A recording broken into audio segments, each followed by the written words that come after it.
April 30th, 1789, New York City. A fledgling republic stands on the brink of history. On the second-story balcony of Federal Hall, an estimated 10,000 Americans await in hushed anticipation. They are not there to witness a coronation, but the peaceful transfer of power in a government founded on the consent of the governed. In a plain brown broadcloth suit, clutching only a ceremonial sword, George Washington ascends the platform to take the oath as the first president of the United States. The new nation's capital buzzed with excitement and uncertainty. The Revolutionary War had ended less than a decade prior.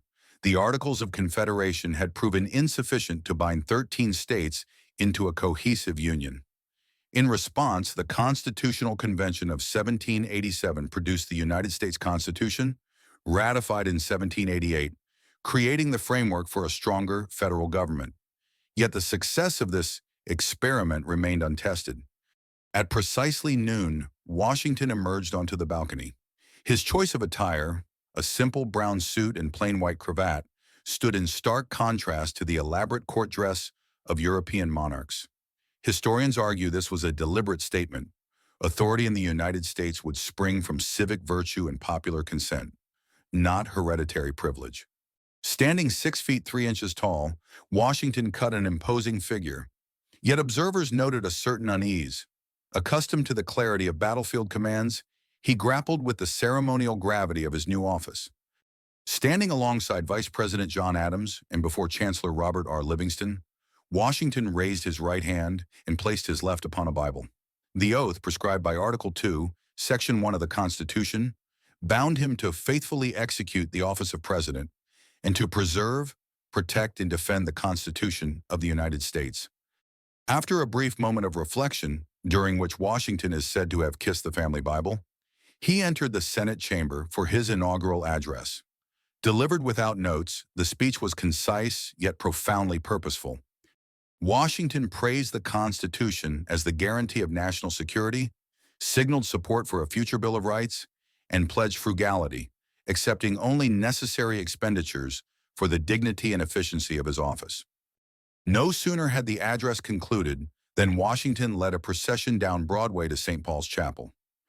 Flanked by legislators and civic dignitaries, he offered public thanks and prayer, an acknowledgement of the spiritual foundations many believed essential to Republican virtue.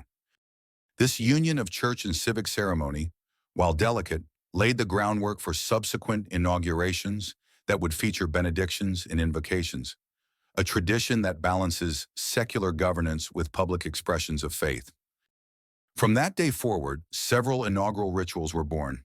Public administration of the oath on a raised platform, a presidential address outlining policy priorities, a procession symbolizing the unity of executive and legislative branches, a prayer service reflecting the moral underpinnings of the republic. Although the scale, location, and technology have transformed, the core elements remain remarkably consistent. Each president swears the same oath, often upon a Bible, in front of the American people. Each inaugural address traces its lineage to Washington's brief yet intentional remarks. More than 2 centuries on, Washington's inauguration resonates as both mirror and lamp, reflecting the nation's self-understanding and illuminating the path ahead. He famously described the presidency as an experiment. Today, that experiment continues to evolve. As the United States confronts rapid technological change, shifting global dynamics, and pressing questions of social equity, each incoming leader must balance reverence for tradition with innovative solutions. The inaugural ritual offers both stability and inspiration, calling every president to uphold constitutional order while adapting to contemporary realities. On April 30th, 1789, George Washington did more than assume office. He inaugurated a living tradition of democratic renewal.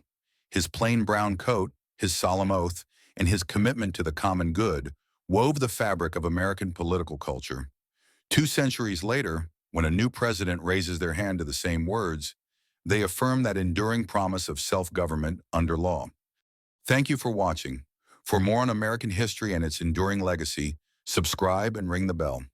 Until next time, may the ideals of 1789 guide our future.